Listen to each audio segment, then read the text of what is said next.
The Wonder Park family animated film that came out this weekend. We did not get a screening for it, which means that I had to go and pay for it myself.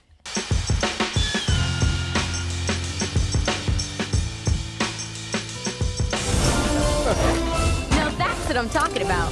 Operation Looky Loop is a go. Honey, have you seen my cell phone? No, we're going to be at the Adelaide Hall. And that's going to be on May 25th. Doors open at 6. Show starts at 7. That's going to be a full night of comedy, games, and music. You know how we do. Thought you wanted to know, man. I did ask, so I can't complain. Yeah, Martin. And then wipe my ass one of them shirts from dtmerch.com. Oh, like everybody else does. Like everybody else does, man. Before you make it brown, get that black tee with that white logo. Yeah, gift of choice in that phone cover. Who knows, man? I ain't gonna give up on that stew pot. One day we'll make it, even if we just make one. Hey, remember that we get by with your subscriptions and your donations, so please help us keep going, bringing you these wonderful live streams that we do, and we do appreciate your support. Near me in the area, there's a place in a nice center, nice shopping center called the iPick Theater. Oh, yeah. That's the nicest theater in town. I heard that from you. iPick Theater got some of the nicest seats, got some great food. They bring out the food to you. They got a great assortment of beer and cocktails. So I went up there and go in. I'm looking around. I was like, damn, this is nice, man. Like this is like a nice restaurant up in here, not just a movie theater. Mm-hmm. I mean, before you even get into the theater, shit, the box office is nicer than some restaurants I've been in. Yeah. The guy behind the box office, you know, first of all, he asked me, and there's some people waiting behind me, but he asked me, he said, "Are you a member of our iPick Club?" And I just like, I'm gullible, man. I'm just like, yeah. I said, no, I'm not. He's like, would you like to be? And he tells me there's 2 tiers and a free one and one for $45, like free. Yeah, exactly. Go ahead and sign me up for the free one. No, I might use it if I like this theater very much. He finally gets around to giving me my ticket. And I'm looking at the screen and I'm thinking, okay, this must be somebody behind me with their ticket coming up. Sure, I'm not seeing what I'm seeing. And he looks at me and he says, now this, keep in mind the movie I'm watching, Wonder Park. He says, all right, sir, got y'all taken care of. One person for Wonder Park, that'll be $28. And I looked at him and I said, for the movie? Yes, sir. And I said, I don't get no drink. I don't get no food with that. Well, you got popcorn, sir. I almost grabbed him by his goddamn throat. I said, that fucking popcorn better be coated in gold. Charging me $28 for some shit that people actually give away for free for nothing. How the fuck does Wonder Park cost one man $28 to go see? I want to hear, because I've never paid that much there. How the fuck that? Because I asked him, and here's the thing, and now here's what really got me. He said, well, sir, you realize you saved $4 by signing up in our club. So this shit would have cost me $32 to go see these goddamn animals, these talking cartoon animals and shit. Are you out your fucking mind? I looked at it like, yeah, you explain to me how this shit works. He sat up there and said, well, sir, you have to understand that this is, we are a gourmet theater.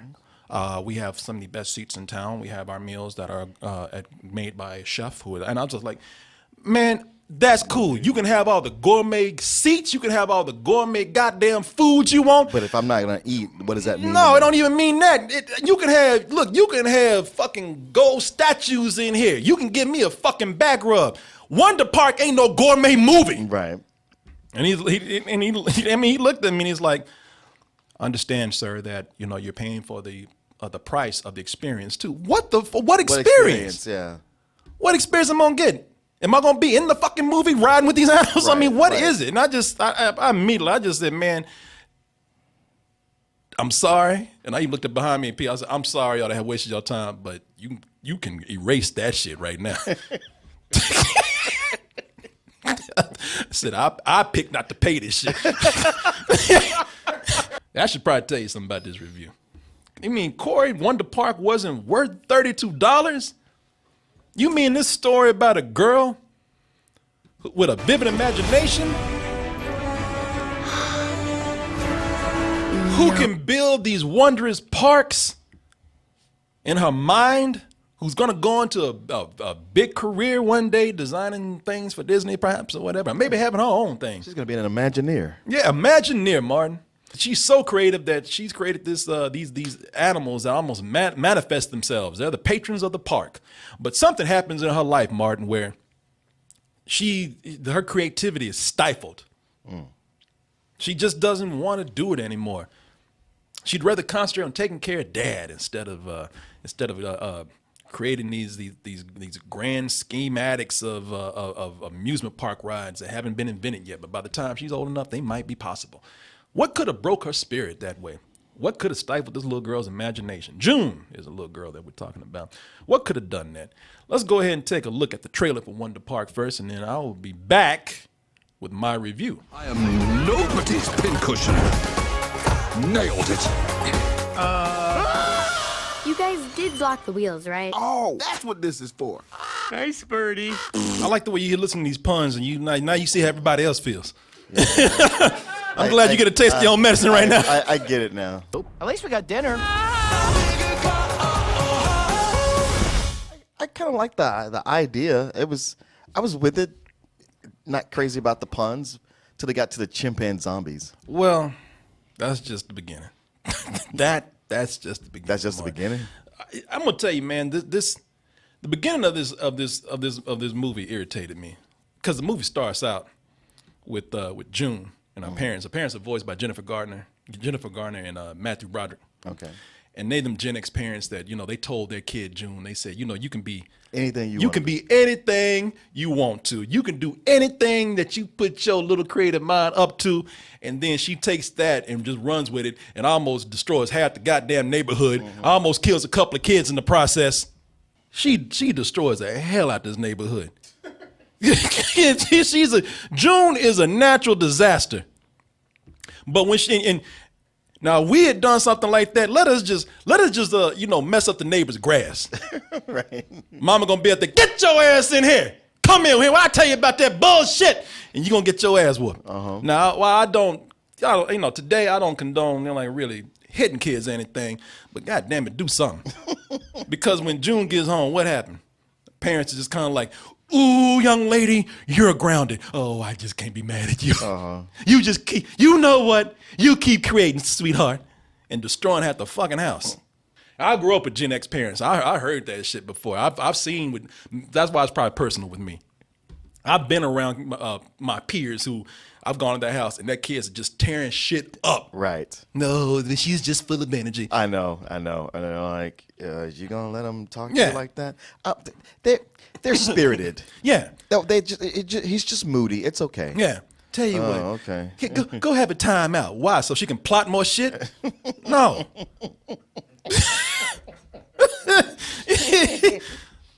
She got energy. Pick her little ass up and shake it out. Tired of this. It takes a dark and deep turn for a movie of this type. Something I did not see happening at all. Oh. Mom gets a phone call. And it's one of those phone calls where you don't hear what it is, but it's one of them phone calls so bad, like she just drops the phone in slow motion. I was like, oh shit. She done got that call, and she comes up and tells June, she's like, yeah, Mom is sick and I'm gonna have to go away for a little while. And that's the part where little June starts to lose her creativity. Okay. She's taking care of Dad. Yeah. She's obsessed with taking care of Dad. She's almost like, shit, I gotta at least take care of this one. I ain't going in the system. If he's gone, I ain't got nothing. Well, is Dad okay? Dad is fine, but Dad is worried about little June. Okay. And to the point where he's like, listen, you got to stop worrying about me. I'm going to be fine. So he sends her to math camp. And when he sends her to math camp, by the way, the math ain't played nothing in here, but he just wants to get rid of her. It's like, but gotta send you to math camp. She ain't gonna burn out this house with me in Yeah. it. Summer camp, stop taking entries. All right, just math camp. That's where she becomes a fugitive. She doesn't want to go. She's having nightmares. Dad is gonna die if I don't go get him. let me off this bus. She stages something to get off this bus, starts literally like running through the woods like a fugitive, falls and hits her head, and that's where you can, what happens is something that we knew all through the movie that, and they show it at the beginning, that these animals are imaginary. They're based on toys that she played with. Right.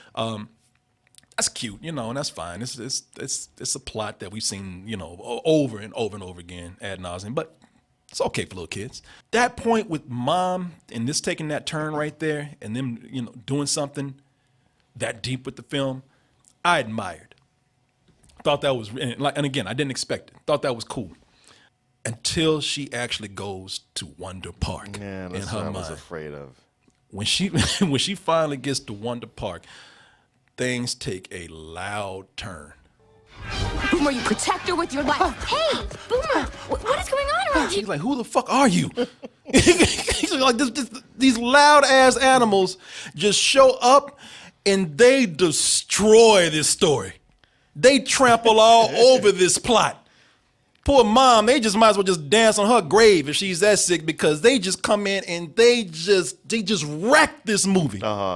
That little deep part that we saw right there that seemed promising and set up, oh no, now we just going into just being loud and frantic. Now we are strictly into a kids movie that is taking no chances at all. No. Like the way we saw before. And it's not that I'm saying that we had to like stick with that deep part and everything. This is a kids movie, so I'm not asking for I'm not asking for a deep drama. You know what the hell I'm watching? I'm watching Wonder Park, a Nickelodeon movie. It's G. It's the characters.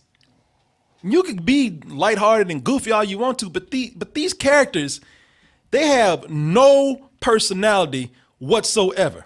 Couple of them, when I say ain't got no personality, they just straight up jack some other characters out there.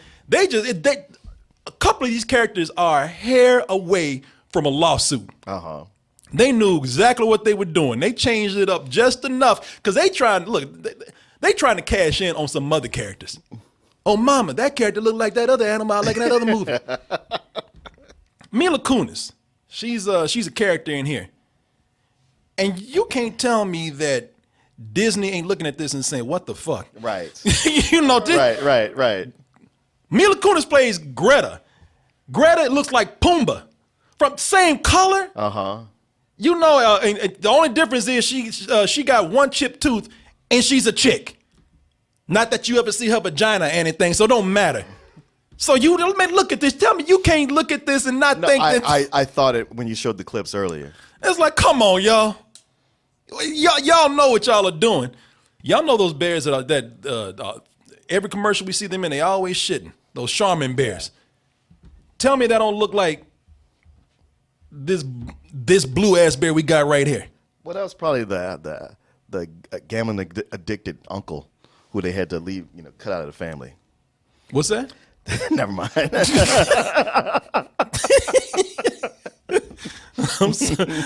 I'm like, huh? And it gets weirder, man. Like this one ain't so much this is not so much a ripoff. It's just odd. They got a character named Peanut, and Peanut is the one that runs Wonder Park.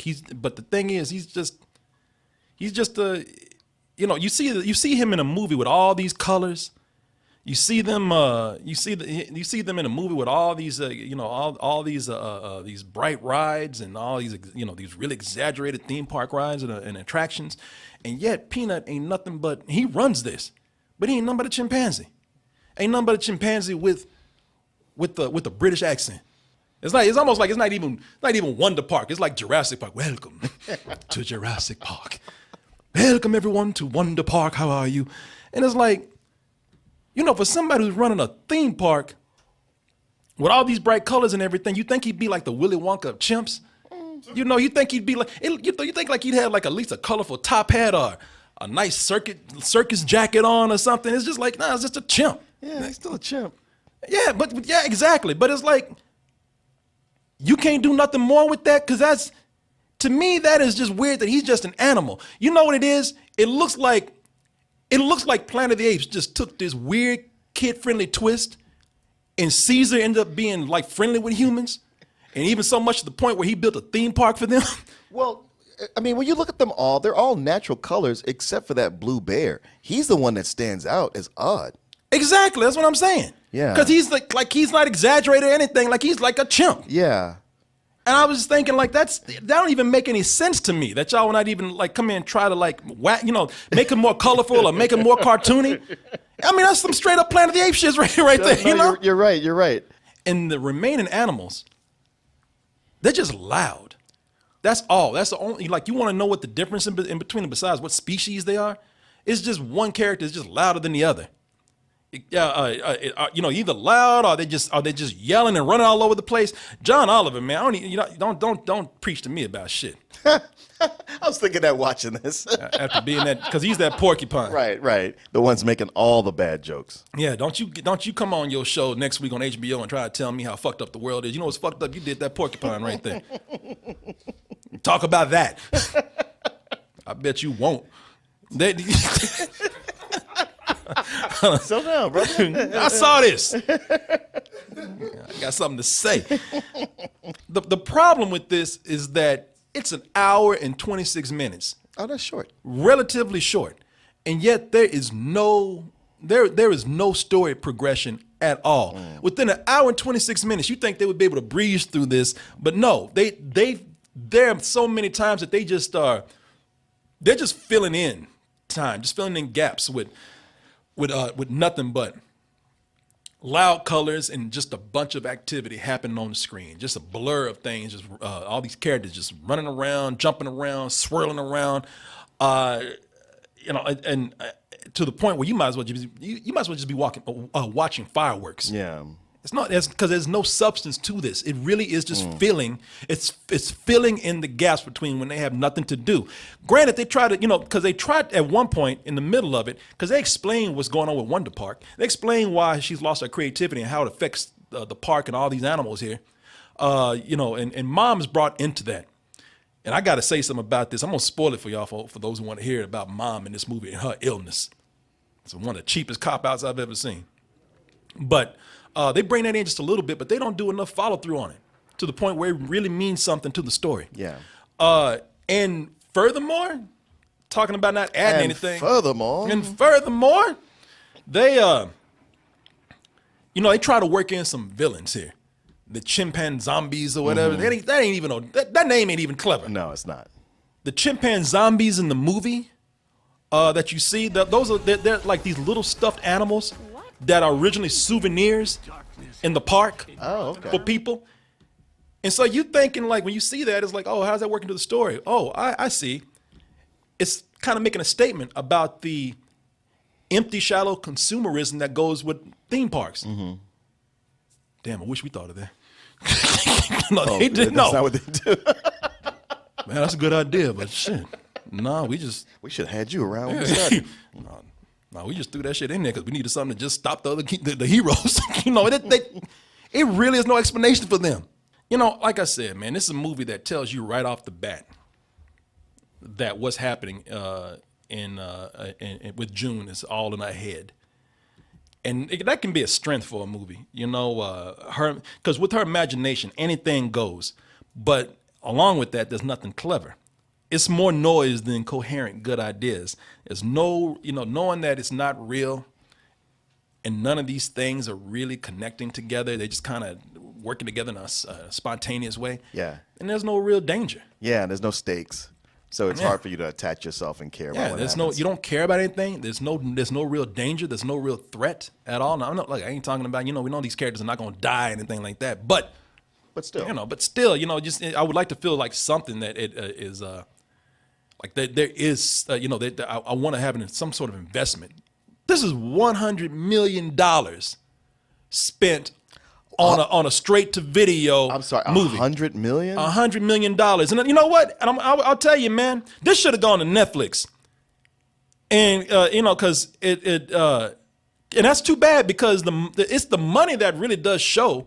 I mean, you look at this right here, and you don't get a whole lot from looking at the trailer. But if you look at the movie, there really is a lot that goes on when she goes to the park. The strength of the movie is watching the things that she builds. There's a lot of imagination in that. It's just none to go with the stories. I almost was put there with the visuals.